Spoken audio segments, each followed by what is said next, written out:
How to use an airbrush. Marble allowed Michelangelo to create his David. An airbrush will allow you to draw a dragon on a conversion van.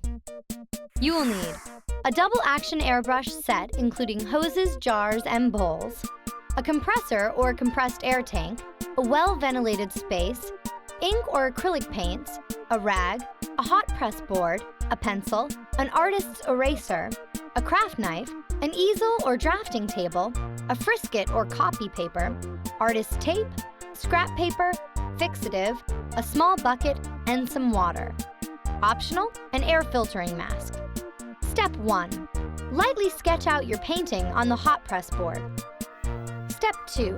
Erase any extra lines and go over the ones you need to reduce them as much as possible. Step 3.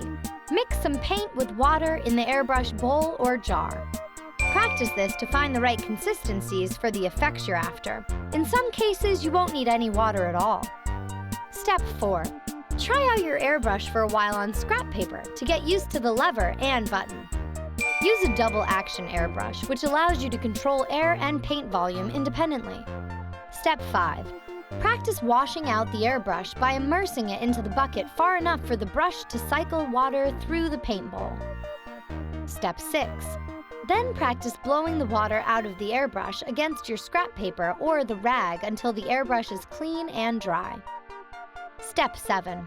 Once you're done practicing, it's time to mix the first color you'll use on your painting. Generally, you'll want to work from the lightest colors to the darkest. Step 8. Start painting general areas. Step 9. Use the craft knife to shape the frisket or copy paper and mask off areas from the airbrush. Step 10. When you're done with an area, move to the next. Step 11.